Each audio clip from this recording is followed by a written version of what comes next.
Well, I'll pull up the card info real quick, but shout outs to our May players. Espada and Kevatog hit me up with the suggestion that we do a May mirror for May Caliburst, especially since it's on May Day.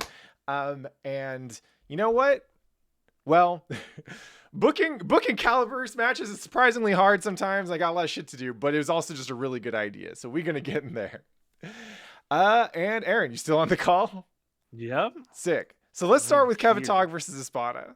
Yeah, Kevatog versus Espada. So classic are two May representatives, and I think the interesting thing about this is they both kind of play a little. I would say they kind of play on the opposite end of the same spectrum. I think Kev is very meticulous, very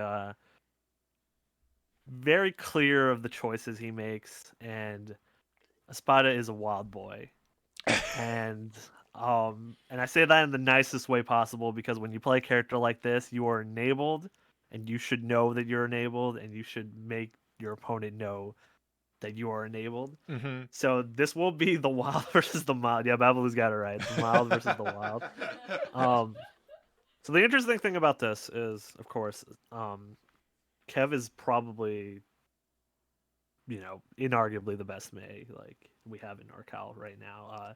Oh well, like we haven't seen the return of Fred, aka was it Faithon? Is it Faithon X? Yeah, Faithon H. Faithon H, excuse me. True. But Kev is definitely he's in Plus R though. Yeah, I think he's in Plus R though. He's the best PC NorCal has.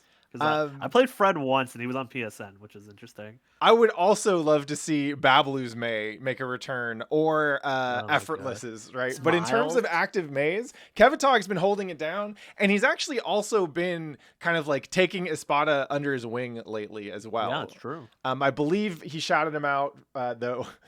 For some prep against Learn in the February Caliburst. So yes. Yeah, Kevatog is going into this with certainly the overall higher power levels. Yeah, Kev is definitely entering this as the I taught you everything you know, but did I teach you everything that I know? And I think one of the interesting things too is I remember Espada would talk to us about this a lot. Is he would review match footage, not just like learning setups and stuff like that. Like Kev was really, I know Kev was really like early on when we kind of were getting to know Kev. He was talking about kind of like how he'd like to do like film study with people, and how like he likes kind of helping the community out with stuff like that. So like you said, when he kind of took Espada under his wing there, you really saw like Espada's growth, like really kind of it used to be pretty like you knew if he had super, he was going to use it. You knew like he really wanted to do 5D, but now you get those little mix-ups, right? Those little dashes here and there of things that Kev's taught him, right? Like he's got some real dirty oki now, and that's what you love to see. So this one is going to be interesting. And I also just for everyone's heads up, we did find the records for everybody that's participating at this Caliburst. So we have, shouts to Street Beats. We have the records for these guys. So we'll start off with Kevatog. Kevatog is 2-1 in Daisuke's backyard. He is in the backyard. He's got 1 win over Aetherbeat. He's got 1 win in the impromptu one where we called him in to play against TS, and then the only loss that Kev suffered was at the Rivals card against TomTom. Right. So he's 2-1, and of course Espada's 1-0 in Daisuke's backyard. He beats Learn. So this is going to be an interesting one. Like I said, it's a clash of styles here. Yeah. So I'm very curious to see what a May Mirror looks like. And this is the mirror matches are interesting for all kinds of reasons, right? One is that like, especially when you're practicing for tournaments, you're not going to run into the mirror match that often in most cases. So a lot of optimizing your tournament game and optimizing your competitive game is in understanding how people play against your character. And like with Chip, for example, there's like a whole bunch of checks in my head that I have on deck just to see if you know the matchup, right? Right. And it's interesting because if you break it down, some of it is, are you familiar with the character's tools? And then some of it is, are you familiar with the counterplay, right? Right, exactly. In the May Mirror, you can assume that both players are roughly equally familiar with their character's tools, right? But the counterplay is one of those things that hasn't really been tested by either side because they haven't been playing against other Mays that often, right? Right. And Spot is in chat saying the May mirror know. match is kind of silly in a fun way. One, good. I'm glad you enjoy your mirror match. It means you're not a terrible human being. Remember that if you hate the mirror match, then you hate what you do to other people, and you deserve every mirror match you have. But it's the wild thing about mirror matches is that in general, we tend to equate that the player with a stronger tournament record overall, or the player who gets better tournament results, is the stronger player. But in mirror matches, you are often far more likely to see that upset happen, right? Because it's not just about who's the better player overall. It really is about who's better at playing that matchup. And the matchup isn't like most matchups that you're going to play. Simo hates Amelia mirror. Yeah. Well, all Amelia players absolutely deserve it, but you know what you were getting into.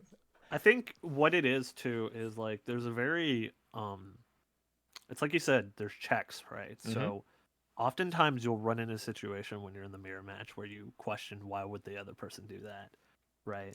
Because you know in your head's like, why would you go for that option? That option's insanity, right? But sometimes when you're not expecting it and then they pull it out, that's exactly all you need to, pull off an upset. However, this is a first to 3, so yeah, it gives yourself some time to adapt, if you will. And first to 3 is interesting for this because, even though both of these players have been competing in tournaments for a while, most of them have not really been playing that many first to 3 sets. Caliburst, obviously, he's got these 3 Caliburst matches under his belt already, right? And is spotted with 1. But it's not like we see these two duking it out in tournament finals a whole lot. A first to 3 in the mirror match is undoubtedly going to expose a lot of interesting stuff. Right. Right. Exactly. So this one's going to be dope. It's going to be an explosive way to kick off our May Day card. It's going to be I'm super excited about it. Also, this way, hopefully we can cover our Mays for a little while. We don't need to get more Mays on the card for a little bit. I know y'all are trying to hear too many Dolphins. No, I'm just kidding. Look, we haven't seen enough. Like, I just rattled off 2 times that Kev had to fight Bikin, so I haven't seen enough May versus Bikin for my taste. We may have to run a NorCal bracket that's just like, what would it be? It would be May, Bikin, Chip, and like Haehyun or something.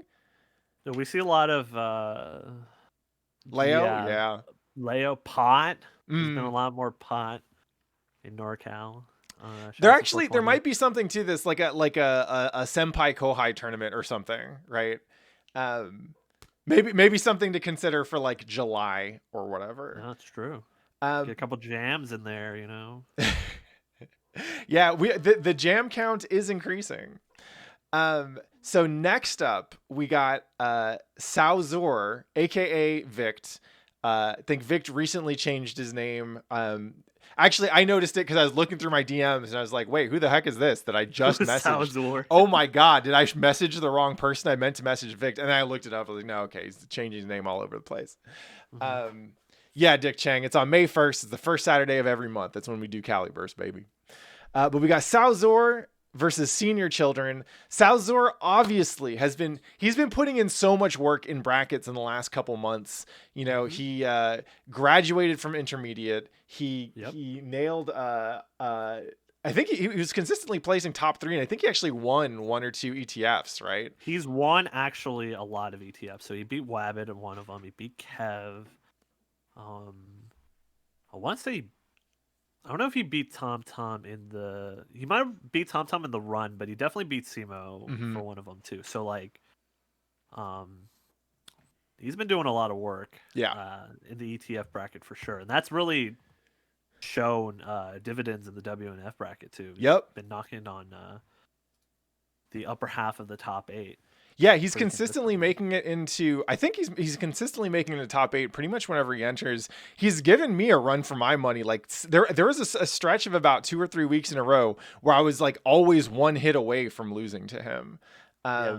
So dude's been putting in work. Obviously, Slayer is kind of a tricky matchup for senior children. Like, there's going to be a lot of being very, very right or very, very wrong on Right. either side of this. And like senior children is, I think he's probably like he's our strongest biking right now, right? Yeah, he definitely is our strongest Viking for sure.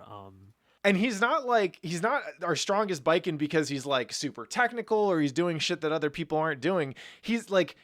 I mean, other than kind of consistently hitting his combos, he's really just playing super fast and aggressive. Like he pushes the pace. He gets people making bad decisions and slipping up because they can't keep up. Like this is an explosive fucking match. Right. Yeah. So this match is pretty much the battle of the two people who refuse to be conditioned.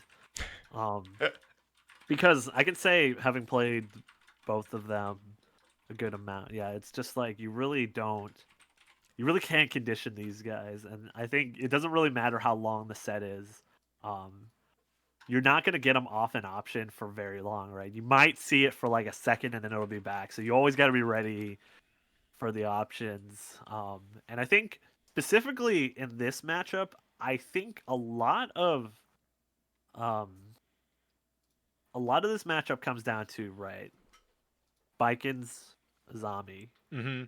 is so difficult to deal with if you don't have a command grab, and Slayer just happens to have a command grab. However, this is a great, I Not know only does he have a situation. command grab, but Vict really likes going for grabs. Exactly. Vic loves the command grab. And I think generally, this matchup doesn't favor the Slayer if you do not want to go to the command grab and you're not familiar with going to it quite a lot. So Vic loves the command grab, and that's what's gonna make things difficult for a zombie. But like I said, they're not, senior children's not gonna go off options, Mm-hmm. like you got to test them eventually. And this is a run back of a Caliburst intermediate grand finals. Hey, That that's right. when In it January. yeah, for when it was a first to 3, senior children managed to clutch it out. And That one we've was seen this super a couple close other too, times. right? Exactly. It was pretty close. And like the first to 3 makes the difference a lot of times, because we've seen, like, at least I've seen a couple first to 2s, and it generally goes Vict, can't remember Vic's new ad, but it generally Salzor. goes Salzor. It generally goes Salzor's way in a Mm-hmm. first to 2, and that's not surprising, right? Like Slayer first to 2 is it's really hard to like adapt Yeah. that quickly. But the same can be said about biking, right? Mm-hmm. Like, so I say this all the time, but you got to adapt to the Viking player, right? It's not just the tools the Viking has; it's the player who uses them. And in the same way that we can look at Slayer the same way, right? We can see on one side we got the Damendos, and then on the other side we got the Veros, right? Different sides of the Slayer spectrum. And I think you know I think the Slayers that we represent that are not Damendo generally fall on the Vero side of the coin. So Mm-hmm. this is gonna be in the same way I said, like when Forrest had to play, this could easily go like 3-0 either side, or it could go 3-2 with big, like, runs, right? Yep. And of course we have the records here. So Salzor is 1-1 in Dice K's backyard. Tom Tom took the first one on the very first one we ran, the very first card we ran, Yeah. and then of course, like I mentioned, defeated Forrest on the last time he played. And Senior Children, interestingly enough, is 3-1 in Dice K's backyard. So he has played 4 Yeah. exhibitions. Senior Children is one of our So most reliable Caliburst competitors. exactly. So the first one on the very first card took it over Mapachito, then decided to call out One Bid, and One Bid's meme game was undefeated. So he was undefeated that day. Took it, but then the last 2 won the mirror match against Denim, and then beat Wong Sang at the Rivals card to kind of cap off his redemption arc against his rival. So he's currently sitting at 3-1 right now. It's actually, I think, one of the better records we have. Yep. Yeah, no, Senior Children has had a great run through Caliburst. And one of these days we'll run back Senior Children and One Bit. I know they would want that probably a little bit too much. So we got to dangle it over them a little bit. Yeah, that's got to be an in-person. There's got to be that's one that needs an entrance, let me tell you. Yep. But yeah. I want the entire audience on their vuvuzelas ready to play Nanase's theme, because that's the kind of match you're going to see. And in terms of the kind of like the bigger picture for NorCal Guilty Gear, one of the reasons that I was super excited to make this match is because both of these two players are like at the cusp of breaking into that like next higher level, right? Yeah. Like we see both of these players roll up to Wednesday night fights, and even if they're not taking out anyone who's like a reliable like top 5 placer, they're getting close, right? They're getting games, yeah. Yeah. And so I want to see who takes this one, in part because I want to see who's ready to take on the next layer of like, competitive matches, right? We could keep these two kind of fighting at the same level, or even like gatekeeping the folks below them in the tiers for a while if we wanted to. But it's been super exciting to see both of them just fuck up shit in brackets, reliably making it into top 8. And I want to see who's ready for like the next level of Caliburst competition. So this is going to be a super exciting one. And I'm stoked for, especially whoever wins this one, I'm stoked to see who we get to make for them next. Cause like, as we pointed out, they both have L's on the record that we might be in a good place to look at running those back. Or, there's a host of players in kind of the higher end of the Caliburst spectrum, who I think we could put them on notice a little bit. You know what I mean? Right. Yeah. No. Absolutely. And speaking of which, our main event has 2 of those guys actually. So we got Tom versus Adapt. This is the matchup we are not too unfamiliar with in terms of characters, as we did have Tom and Babalu play once. Mm-hmm. And the interesting backstory to this is actually Babalu did sit down with Adapt to kind of prepare for that matchup, and I think. So this is the interesting stat. So Tom is actually 2-2 in Daisuke's backyard, but the 2 wins are over forgot Vic's name again. Salzor. Yeah. Calzor. Yes, there we go. And over Kev, mm-hmm. which are matchups that I think generally favor Tom. But the losses are people that Tom has defeated in bracket multiple times. So he has defeated Simo multiple times, and he has defeated Babalu multiple times. However, the impressive thing and the really important thing to note is that both of them, clearly you saw that preparation, because we talk about this all the time, right? We give our competitors, a little bit of time to really sit down and think about it, right? You don't get that time when you're in the WNF, right? Mm-hmm. You get like a couple minutes to see who you're playing round 1. You're not going to know who you're going to play like round 4, probably, if you even make it that far, right? And when you get that prep time, you really think about what are the things my opponent does well and how do I stop it, right? And I think the prep that went into this for Simo and Babalu to kind of take it over Tom, and I think the score for Simo is actually pretty one-sided, but it didn't feel one-sided, right? Yeah. Because we've talked about this multiple times. You do not let Tom live. Nope. Full health and 1 sliver are basically the same. It's gonna end with you in the ground if you do not put him down, right? Yeah. And this is a perfect example of what I'm talking about, where it's like Tom's kind of been floating at like again, pushing into that higher end, right? Yeah. I think I want to say he's made top 3 at Wednesday Night Fights like once or twice multiple times. Yeah. Like he's obviously a solid player. He's obviously been doing the work. You see him in Plus R. Like I see this dude opening up like Reload sometimes, opening up Blaze Blue. Like he's just playing, right? Yeah. He's doing great. Adapt, like this is his first Caliburst, right? Sure. He's been out of commission for a while because of hand stuff. He had to get some new bionic arms. But also, we haven't seen him play an exhibition first to 3. We actually don't know what prep time adapt is like, right?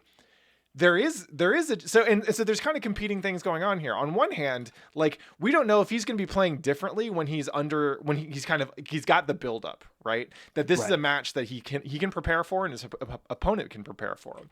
But we also don't know how, like, I get the impression that his hands are recovering. I think he played in a couple Wednesday night fights back in December and was doing pretty well in bracket. Times, yeah. But it's anyone's guess as to how, like, in a tournament run, you get time to, like, warm up, right? You get time to kind of increase your intensity as you make it through round after round after round. Here, Adapt's just going to be going in somewhat cold against Tom Tom, right? Who often gets off to a very explosive start. Mm-hmm.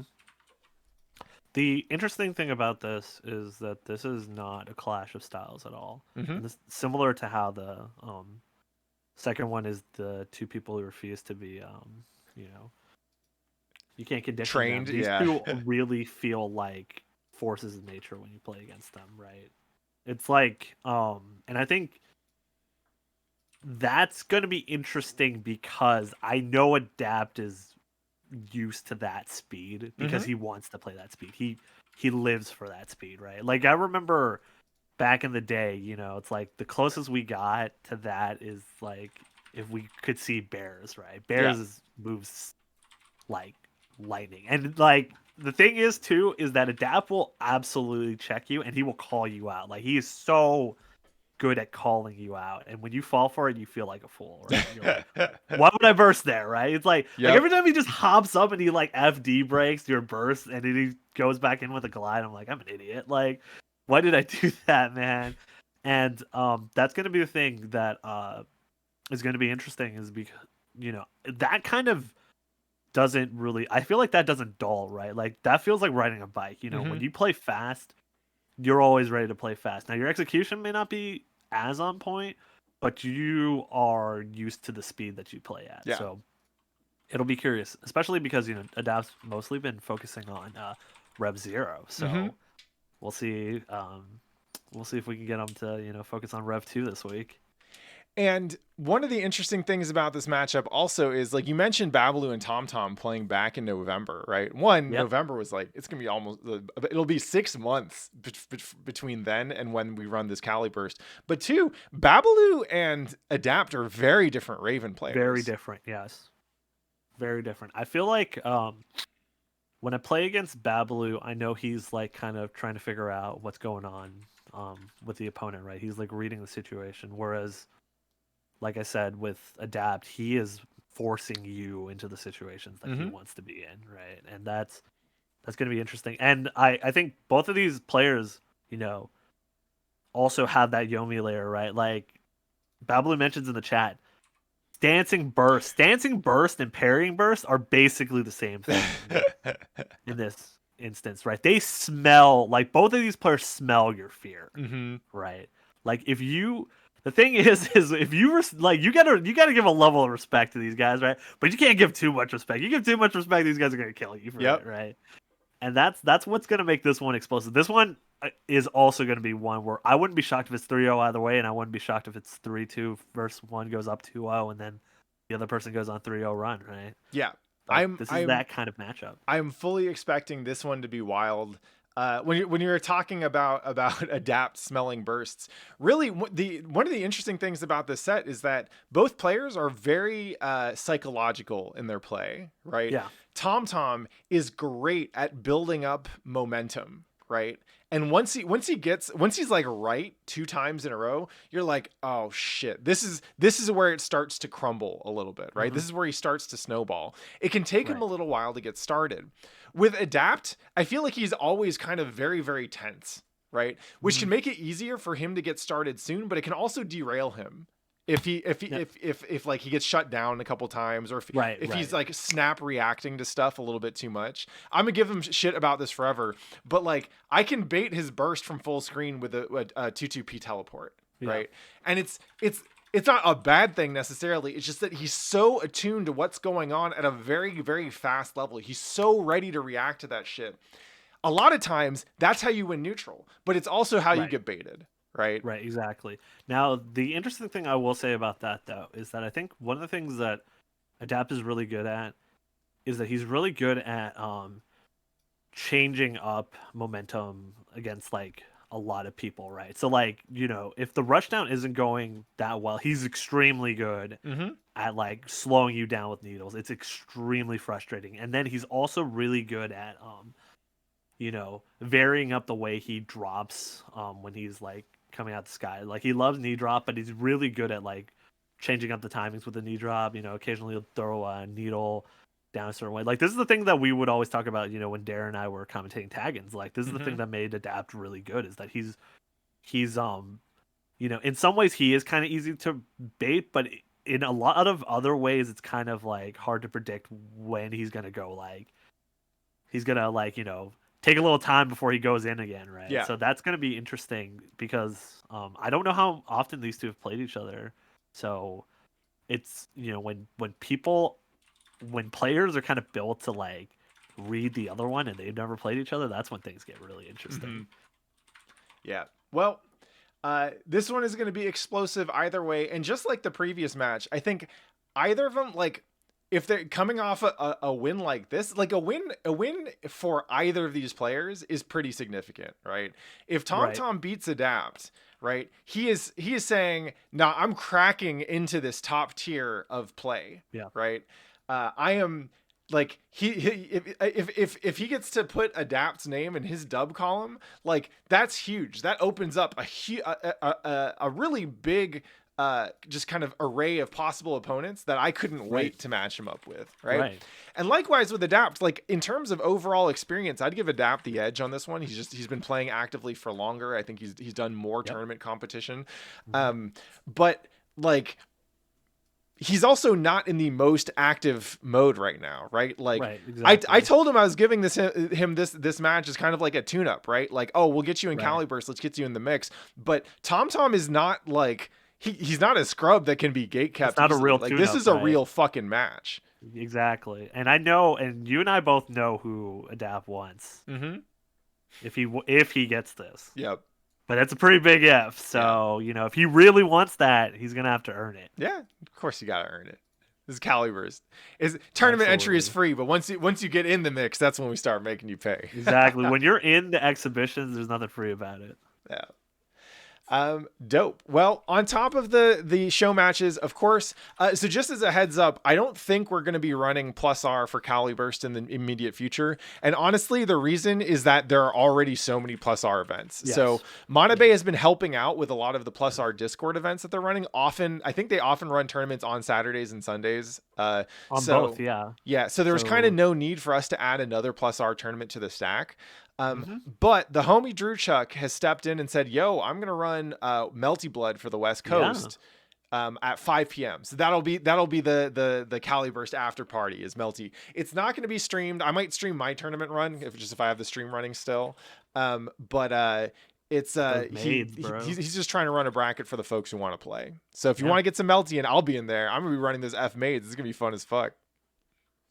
Yeah, Melty's been looking pretty nice in NorCal, right? We had that tag in, and I believe, I don't know how to pronounce this person's name, but they've been running weekly Melty stuff. Actually finished up a Melty thing today that Manabe won. Nice. Not really surprising. Manabe, she's really good. Yep. I heard there was a time, like I was talking to, I think I was talking to one bit, and I was talking to Babalu, but I think Babalu said on the East Coast there are people who knew who Yuzu Manabe and CT were. That's what's up. That's exactly that's what's up, right? So, yep. It's gonna be cool. All right. Well, Aaron, thank you very much for coming through. Oh, actually, before we dip, just one heads up. I wanted to let people know in case y'all hadn't seen it. So if you are in the NorCal scene, you probably know Game Center. Myung, the dude who runs Game Center, is looking into a soft reopen for where I think you like vaccine cards are mandatory and like full vaxxed, all that shit, right? And in addition to that, there's probably going to be some like social distancing regulations or something, but they're looking at a soft reopening of Game Center. We are probably not that close to having events back. We're trying to take this as cautiously and safely as possible, not trying to rush anything back. But just wanted to give a heads up that like we may have the return of live events on the horizon. So something to look forward to, but y'all got to get vaxxed. So get your vaccines if you haven't already. I'm getting my second shot on May 6th, I think. And I want to say for Pfizer, it's like 2 weeks after that is when you get max activation. So get your shit vaxxed so that we can start running events. And yeah, how many people at time? So I asked him about max capacity, and he said I think he's still figuring that out.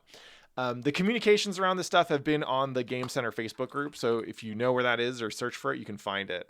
Oh hell yeah, get those vax in, baby. But one way or another, we would love to return to running events in person, and in order to do that, we're gonna need y'all to get vaccinated. So that's right. You know what? Your best behavior too. That's right. Fuck a bracket though. I'm really just trying to get those random select vending machine pulls in. I wonder if those sodas have been sitting in there for like an entire year. Huh. Oh god. Well, Yusuke, you're not missing much on Facebook, but yeah, you might want to ask around in the NorCal Anime Discord to see if there's any more news on that stuff if you can't pay attention to it on Facebook. I don't think Myung was actually in that NorCal Anime Discord until like a year or two ago, which is kind of funny. Anyway, AA Landline, thank you once again for coming through for our monthly Caliburst preview show. Always a pleasure to talk about our favorite Guilty Gear players in the world. Absolutely. Do not forget, hey, Mapachito. Speaking of favorite Guilty Gear players in the world, what up, Mapachito? Thank you so much for the 11 months, homie. Hope you're doing well. But that's this Monday, or sorry, not this Monday. Today's Monday.